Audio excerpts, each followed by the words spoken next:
साथ ही आशुतोष, जिस तरीके से बताया जा रहा है कि संसद भवन की ओर ये तमाम प्रदर्शनकारी कूच कर रहे हैं, संसद भवन को लेकर सेना की क्या तैयारी है? क्या वहां पर सिक्योरिटी को बीफ अप किया गया है, सुरक्षा को बढ़ाया गया है?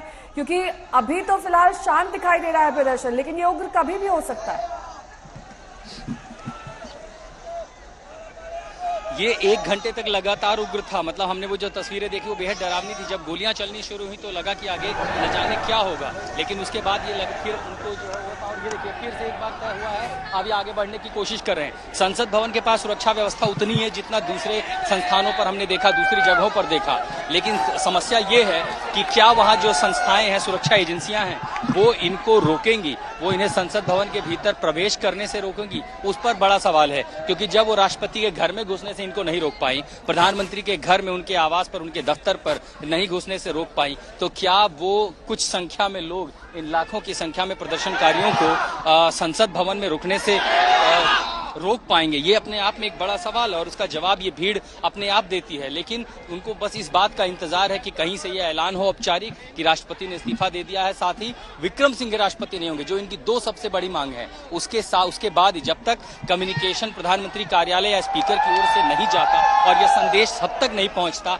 तब तक यह असमंजस की स्थिति बनी रहेगी। जो अभी शांत हैं, थोड़ी देर पहले उग्र थे, हिंसक थे, यहाँ गोलियां चल रही थी, टीयर शेल चल रहे थे, और हम सबका हाल देख करके आपको अंदाजा लग सकता है कि आखिर यहाँ क्या तस्वीर रही होगी। अभी सब कुछ शांत है, 5 मिनट बाद क्या होगा ये कहना बेहद मुश्किल है। आशुतोष, जैसा आप जानकारी दे रहे हैं, क्योंकि ये कहा जा रहा था कि राष्ट्रपति ने शर्त रखी थी और ये कहा कि अगर मुझे यहां से सुरक्षित निकाल दिया गया तभी मैं इस्तीफे की बात कहूंगा या इस्तीफा दूंगा। बात उन्होंने पहले ही कर ली थी, लेकिन इस्तीफे की आधिकारिक तौर पर जानकारी नहीं हुई। लेकिन क्या ये अगर वो इस्तीफा नहीं देते और वहीं बने रहते, क्योंकि प्रदर्शनकारी कह रहे हैं उनको जाने क्यों दिया गया, लेकिन वो बिना जाए इस्तीफा देने को तैयार नहीं थे, तो यहां भी तो कॉन्फ्लिक्ट था, इसको कैसे सुलझाते? जनता को आप ये बात कैसे समझाएंगे? देखिए, वो राष्ट्रपति हैं, उन्हें अपने परिवार की चिंता है, अपनी चिंता, और खासकर उनके भाई के साथ जो हुआ था उसके बाद उनकी चिंता बढ़ गई थी कि कहीं लोगों का आक्रोश न झेलना पड़े। लेकिन जब उनके भाई के साथ, इमिग्रेशन के साथ, देखिए कुछ लोग हैं वो यहाँ बात करना चाहते हैं। Why are you here? What is the next plan? Where are you heading to now? What next for you? There's a deaf community. He wants to connect with the community and against the now government. अलग-अलग तबके के लोग हैं जो यहाँ पर आए हैं, अलग-अलग संदेशों से जो है संदेश देना चाहते हैं राष्ट्र को। ये कई सारे हैं जो बोल नहीं सकते, और अब वो देखिए जो मैसेज समझ में आ रहा है वो ये कि राष्ट्रपति राजपक्षे जाएं, इस्तीफा दें। यहाँ पर एक ही नारा है, गो गोटाया गो, एक ही नारा हम यहाँ पर सुन रहे हैं। तो जब बासिल राजपक्षे के साथ जब ये घटना हुई तो जाहिर उनको डर इस बात का होगा। सबसे बड़ी बात आपको ये भी बता दूं, जब हम यहाँ लोगों से बात कर रहे थे तो पता चला कि मालदीव्स में भी जहाँ राष्ट्रपति गए हैं वहाँ पे भी श्रीलंका के रहने वाले लोगों की संख्या बहुत ज्यादा है। तो ऐसा नहीं है कि उन्हें वहाँ प्रदर्शन या विरोध नहीं झेलना पड़ेगा। वो तस्वीरें वहाँ इस वक्त बेहद महत्वपूर्ण है। ये जो गुस्सा और आक्रोश है ये आज का नहीं है, ये बरसों से पनप रहा है और आज ये अपनी पराकाष्ठा पर पहुंच चुका है, जहाँ हमने देखा है कि कैसे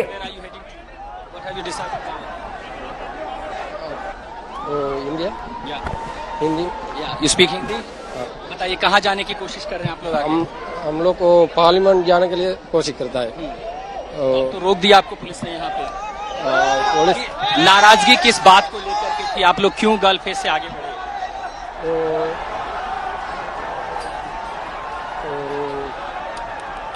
राष्ट्रपति प्रेसिडेंट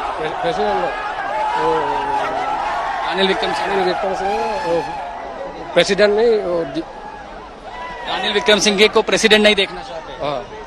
तो अभी आप लोग कहाँ जाएंगे? प्रेसिडेंट अभी तो ज्यादा बात नहीं कर रहे। अब समझ सकते हैं भाषा की ये दिक्कतें हैं यहाँ पर। और ये देखिए ये तमाम सारे लोग फिर से वापस लौटने लगे हैं। ये आखिरी पड़ाव था, इसके आगे का जो रास्ता है ये संसद भवन की ओर जा रहा है। एक चीज तो ये तय है कि इन्होंने ये तय किया कि ये संसद भवन जाएंगे, इनका अगला ठिकाना, अगला डेरा संसद भवन की ओर ही होगा, क्योंकि वही वो जगह है जहां पर नए राष्ट्रपति का चुनाव होना है। या अगर स्पीकर ये घोषणा करते हैं कि प्रधानमंत्री ही यानी रानिल विक्रम सिंघे ही अंतरिम राष्ट्रपति होंगे अगले आदेश तक, अगले चुनाव तक, तो ये कहीं न कहीं इन लोगों को नामंजूर है। और ये वही आपने सुना कि देखिए इशारों में जो कह रहे थे वो यही कि रानिल विक्रमसिंघे को ये बतौर राष्ट्रपति नहीं देखना चाहते। ये एक सरकार के खिलाफ ऐसी नाराजगी है कि मौजूदा सत्ता में रहा हर चेहरा इन्हें नापसंद है। इसीलिए तमाम वो जो सांसद जो सरकार का हिस्सा रहे हैं वो भी अब डर रहे हैं, वो भी अब बच रहे हैं कि वो भी इनके साथ नहीं आना चाहते। अब तस्वीर ऐसी है कि लोगों की आंखें जल रही हैं। ये आगे जा रहे हैं, पता नहीं आगे फिर कोई हिंसक झड़प हो। और इसी भीड़ के साथ हम आगे बढ़ने की कोशिश कर रहे हैं। अब ये पूरा रास्ता देखिए आगे की ओर बंद हो चुका है और आगे बस ये एक असमंजस वाली स्थिति है कि अभी तो ये जा रहे हैं, अगर कन्फ्रंटेशन होता है तो ये उसके लिए भी तैयार हैं, लेकिन ये नहीं पता कि जब संसद पर जाएंगे तो आगे होगा क्या। क्योंकि 19 जुलाई को तारीख है जब 15 तारीख से संसद का सत्र बुलाया गया है। 19 तारीख को तमाम जो चेहरे हैं वो नामांकन दाखिल करेंगे। अभिवर्धने जो है यहाँ पे अभिवर्धने जो स्पीकर है मौजूदा ये कहा जा रहा है कि उनको एसएलपीपी की ओर से राष्ट्रपति पद का उम्मीदवार बनाया जाएगा। लेकिन चूंकि सभी पार्टियों को शामिल होना है तो विपक्ष चाहता है कि उनके चेहरे को भी कोई मत मिले।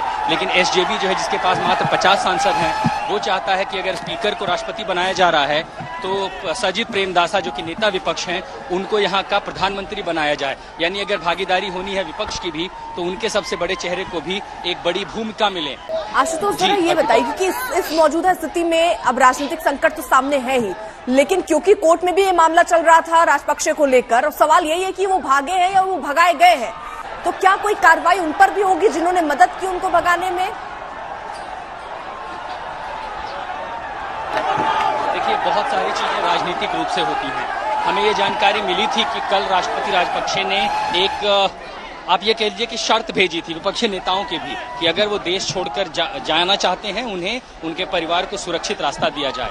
जब वो पहुंच जाएंगे तब जाकर के वो जो है अपना इस्तीफा सौंपेंगे। रात को आज जो बयान आया है वो एयरफोर्स की ओर से आया है कि डिफेंस मिनिस्ट्री के अप्रूवल के बाद ही उन्हें जो है एयरफोर्स का विमान दिया गया।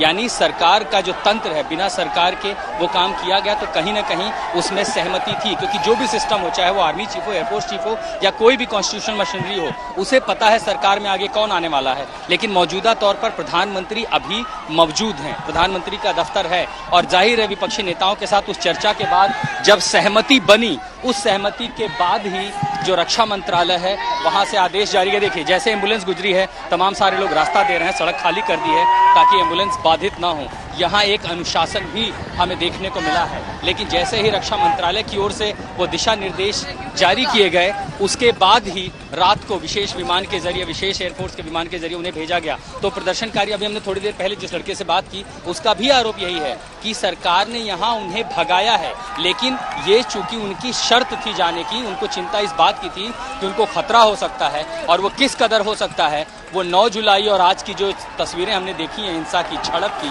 वो बयां करती है कि आखिर ये स्थिति कितनी विकराल, कितनी विकट हो सकती थी। इसी वजह से शायद जो है राजपक्षे ने अपने लिए सेफ पैसेज मांगा था और जैसे ही वो पहुंचे हैं अब इंतजार इस बात का है। देखिए उनके भाई वीआईपी हैं, वो अमेरिकन श्रीलंकन है। जी जी आशुतोष, ये भी जानकारी मिल रही है कि वो अपना इस्तीफा दे चुके हैं और संसद में आज उनके इस्तीफे की औपचारिक तौर पर घोषणा कर दी जाएगी।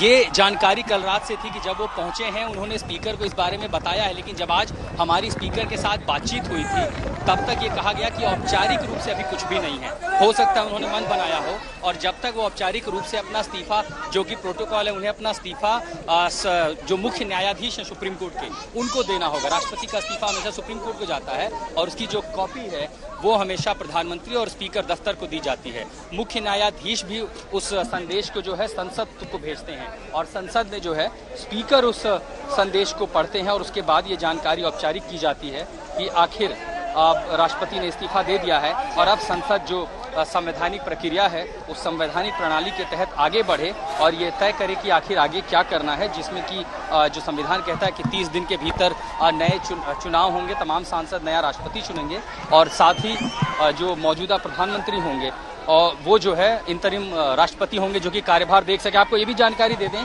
करीबन 12 प्रदर्शनकारी घायल हुए। थोड़ी देर पहले ये जो हिंसक झड़प हुई थी 12 प्रदर्शनकारी घायल हुए हैं जिनको नेशनल हॉस्पिटल कोलंबो ले जाया गया है। भारी मात्रा में टीयर शेल और फायर किए गए थे, हवा में गोलियां चलाई गई थी। इसके बाद ये जो प्रदर्शनकारी है वो घायल हुए। हमने अपनी आंखों से उनको घायलों को देखा गिरते हुए, जो गिरे और उनको ले जाके हटाया गया। यहाँ से एम्बुलेंस भी लाई गई, लोगों को आनन फानन में यहाँ से निकाला गया, क्योंकि प्रदर्शन पता ही नहीं चल रहा था कि ये जो टीयर शेल है वो कहाँ से आ रहे हैं। कभी आगे गिर रहे थे, दाएं बाएं चारों ओर, तो ये समझना बहुत मुश्किल था कि आखिर हालात कहाँ और किस ओर से फायर किया जा रहा है। इस बीच राष्ट्रपति का इस्तीफा जब तक औपचारिक रूप से संसद में ऐलान नहीं किया जाता, आप समझिए कि हो सकता है कि ये सब कुछ सारी कार्यवाही हो चुकी हो, लेकिन जब तक इसका औपचारिक ऐलान नहीं होता, जब तक टेलीविजन के जरिए, व्हाट्सएप के जरिए, सोशल मीडिया के जरिए श्रीलंका की जनता सुन समझ नहीं लेती, क्योंकि ये देखिए ऐसा जमाना है कि 5 मिनट के अंदर सब कुछ वायरल हो जाता है। और ये तमाम सारे लोग इसी अनिश्चितता में हैं। यह अस्थिरता यहाँ इसीलिए दिखाई दे रही है कि इनकी जो मांगे हैं वो पूरी हुई है कि नहीं, वो इन्हें नहीं पता। देखिए तो जब तक औपचारिक ऐलान होगा, मैं ये कह सकता हूँ, जो लगातार लोगों आर्थिक स्थिति की भी है जिससे ये लोग दो चार हो रहे हैं। वहां पर हर चीज महंगी है, जो आम जरूरत की चीजें हैं वो इस वक्त उनके दाम आसमान छू रहे हैं। पेट्रोल डीजल की किल्लत है, लोग साइकिल पर चलने को मजबूर हो गए हैं। सब कुछ ऐसा वहां पर हो गया है जिससे वहां पर जीना ही दूभर हो जाए। लेकिन इस बीच प्रधानमंत्री इस वक्त कहाँ है, उनकी क्या स्थिति स्पष्ट हो पाई है, क्या उन्हें भी सेफ पैसेज देने की तैयारी है, क्या कुछ आप समझ पा रहे हैं? किया जिस स्थिति का हम खुद उससे 2-4 हो रहे हैं। 2 किलोमीटर की यात्रा के लिए जहां अमूमन हम 300 से 400 रुपए श्रीलंकन SLR दिया करते थे, आज वो उसके लिए लोग 2-3 हज़ार रुपए मांग रहे हैं। एक बोतल पानी की कीमत 150 से 200 रुपए यहाँ पर है। चावल आप जाएंगे, ये देश चावल पैदा करता है, इसको निर्यात करता था, अब वो आयात कर रहा है। 700, 800, 900 रुपए किलो यहाँ चावल बिक रहा है। बुनियादी स्थिति ऐसी है कि बड़े बड़े लग्जरी होटल जो हैं वो पूरी तरह राशन से दूर जा चुके हैं, तो आपको खाने पीने की भी दिक्कत है। और दिन में अगर आपको खाना खोजना हो तो पता चलेगा तमाम सारे रेस्टोरेंट और ढाबे बंद हैं, क्योंकि गैस की सप्लाई नहीं है। तो कुछ जो है वो लकड़ियों पर खाना बना रहे हैं। तो एक तो सबसे बड़ी बात होती है कि ऐसी स्थिति में, और जब ऐसी अस्थिरता हो, गाड़ियां नहीं चलती, ट्रेन चलते चलते बंद पड़ जाती है, 8 से 9 घंटे की बिजली की कटौती है, तो आपको पर्यटन भी नहीं मिलेगा। पर्यटन 10% से ज्यादा, 20% के लगभग कई बार योगदान देता है श्रीलंका। इतना खूबसूरत ये देश है, सब कुछ ठप पड़ा कि आखिर लोग करे तो करे क्या। और हम जब खुद उन समस्याओं से 2-4 हो रहे हैं, और ये सब 4 दिनों की बात है, तो ये समझना बहुत मुश्किल नहीं है कि पिछले 6 महीनों से श्रीलंका की जनता पर क्या बीत रही होगी। कारोबार ठप पड़ा है, कई जगहों पर नौकरियों से लोगों को हटाया गया है, 15 दिन की छुट्टियों पर भेजा गया है, कमाई आधी, महंगाई बहुत ज्यादा, और जो सप्लाईज है वो इतनी कम है कि अगर आपके पास यहाँ पैसा है, वो पैसा सड़ जाएगा, आप उसका इस्तेमाल नहीं कर सकते, आप उससे कुछ ले नहीं सकते, कुछ खरीद नहीं सकते, क्योंकि उन वस्तुओं की किल्लत है। दूध से ज्यादा जरूरी कुछ नहीं हो सकता है। अब घर में बच्चों के लिए अगर मिल्क पाउडर की जरूरत है, उसकी इतनी किल्लत है कि लोग 2 दिन लाइन लगाते हैं, डब्बे छोड़ के जाते हैं, 2 दिन बाद उन्हें दूध की सप्लाई मिलती है। तेल और गैस के लिए, डीजल के लिए 3 से 4 दिन, कई बार 1 हफ्ते का इंतजार करना पड़ता है।